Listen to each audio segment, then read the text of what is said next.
Whenever the topic of diversity is brought up in company meetings or conferences like this, people tend to shift awkwardly in their seats.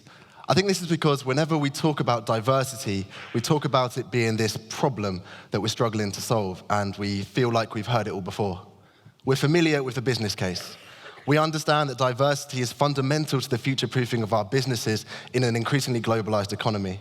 We know diversity is a trend that should be happening everywhere. It's not necessarily happening, or it's not necessarily happening fast enough, and more often than not, we feel categorized into a guilty party or a victimized group. In the creative industry, a question that's often bandied around is this: why can't people from minority ethnic backgrounds work in the industry? And we normally turn to the same minority ethnic people to try and answer that question, which is what I was going to try and do today, but instead, I think I'm going to use this opportunity to tell you a story.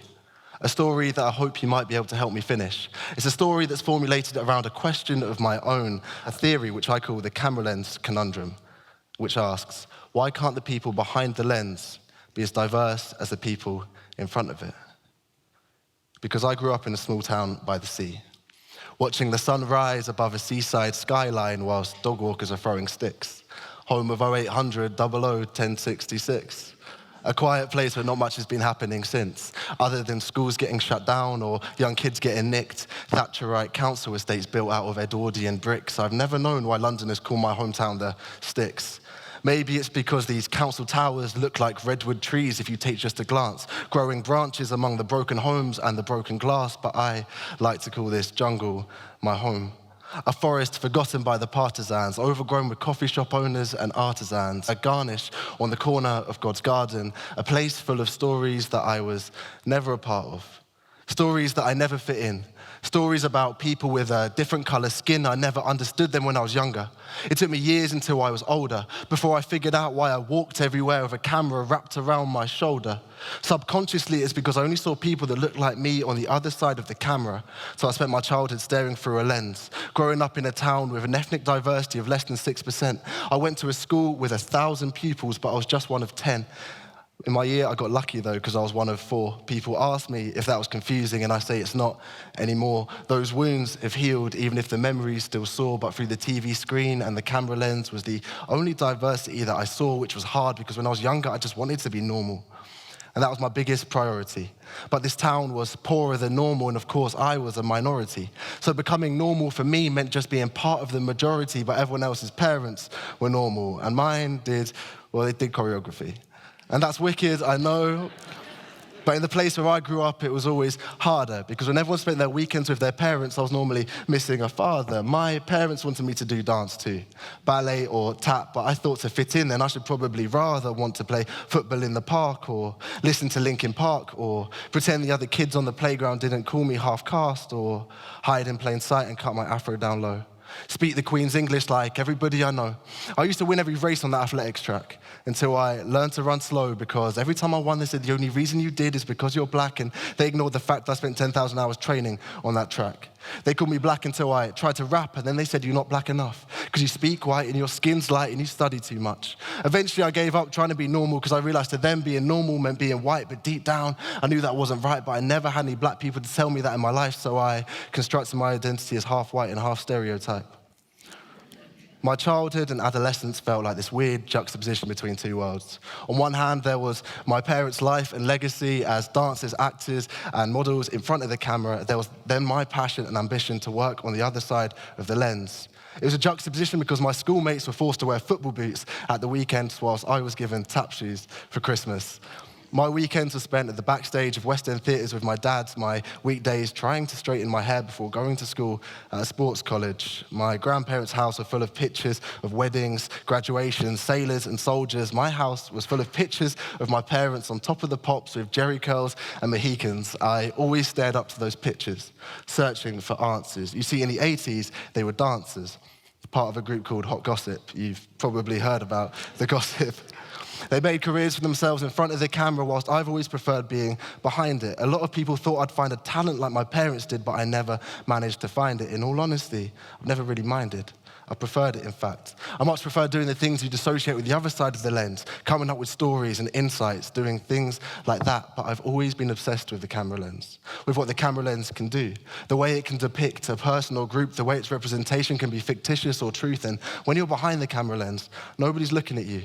Nobody knows who you are. I don't want to give you the impression that my childhood and adolescence was in any way difficult, because it wasn't. I grew up with loving friends and family, and I enjoyed growing up in a small town by the sea. But growing up in a place with such low ethnic diversity always made me feel different. Like I didn't belong, like I was a black sheep in a field of white wool. And the only diversity that I ever encountered was either in my parents' stories of life in front of the camera or on the TV, in adverts and in movies. And for that reason, I found that I related more to the characters I saw on the screen than I did to the people around me. From a young age, I decided that I wanted to work in the creative and media industry, partly because I thought that's where people that looked like me were supposed to work. I used to pretend that Ben from Tracy Beaker was my long-lost brother that I'd never met. I used to pretend that Patrick from EastEnders was my uncle. It didn't matter if I didn't look like any of my mates, because the weekend I'd watch Smile and I'd hang out with Reggie Yates, and that was around the same age that I started misbehaving. But I blamed that on my big sis, That's So Raven. I always dreamed of working behind the scenes, writing and directing those moments, like those moments you see in those movie scenes. I knew it was an impossible dream, but I couldn't help fantasizing. I thought the first step in my journey might be getting a job in advertising. You see, advertising seemed like the logical first step into that industry I'd always dreamed about. The perfect mix of creativity, business, and crucially, diversity. In 2015, around 12% of the adverts produced in the UK featured people from multicultural backgrounds. By 2018, that had increased to about 25%, while some sources suggest that from a survey of over 1,000 ads in 2019, 37% of them featured people from ethnic minority backgrounds, which is a trend that makes sense. Our brands and agencies recognize the transforming cultural demographics of this country as our cities become melting pots for multiculturalism.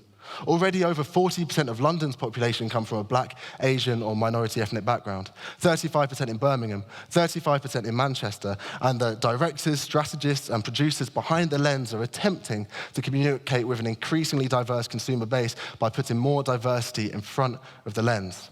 And I was naive enough to believe the same trend was happening on the other side. In the last 5 years, we've seen a dramatic increase of diversity in advertising, but the industry hasn't kept up. In a similar period of time, we've only seen diversity in the industry increase by around 0.7%. Only around 13.8% of the entire creative industry is populated by people that come from minority ethnic backgrounds. Now, this is an industry that spans sectors that includes advertising, media, TV, and broadcasting.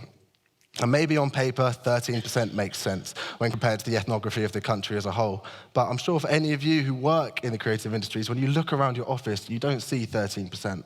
When you break down the statistic, it's a lot more revealing. Only around 5.5% of those occupying C-suite positions in the creative industry come from a minority ethnic background. Only 2% of the programs you watch on TV are produced by minority ethnic directors. The insight that the camera lens conundrum is built upon is this: we are portraying and talking to an increasingly diverse picture of Britain, but that does not necessarily mean that we're embracing one. Being seen by popular culture is only as important as being heard by it as well. Being a protagonist in a story does not mean you had any control over the narrative itself, and it's more important than ever for us to see multiculturalism within our adverts. And I reckon many of you are probably sitting here thinking, well, aren't adverts merely a pastiche of society? Aren't adverts just memes or jokes or pieces of content with the sole purpose of selling a product or service? And I'm saying that's precisely the problem. Diversity is not a marketing strategy.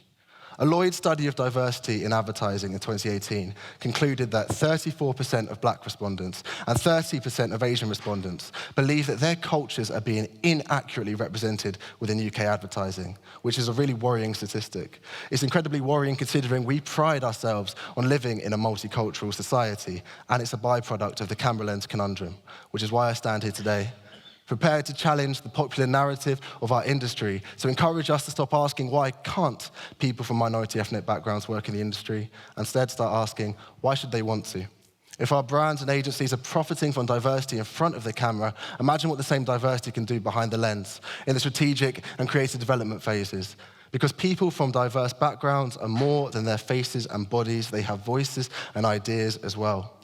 This is an industry of 2 million jobs, 2 million chances, from producers to directors to freelancers. Now I know why my parents wanted me to be a dancer. It's because they knew my job application would be answered. They wanted me to be a dancer because to them, at least, dancers were honest. They didn't want me to feel different every time I entered an office. I told them I didn't want to dance because I was scared of the stage, but I didn't realize I'd end up performing every single day, and I don't really know why I stand here today. I guess we aspire to people we look like. I've always aspired to people that look like me, and I see more diversity on the TEDx stage than I do in my own industry. I'm still that little boy standing on a beach, watching the sun rise above a seaside skyline whilst dog walkers are throwing sticks.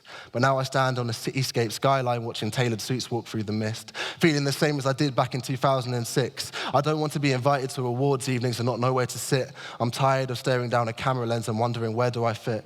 I can't get the camera lens conundrum out of my mind, but maybe I'll only find myself here in front of the lens rather than behind. Thank you.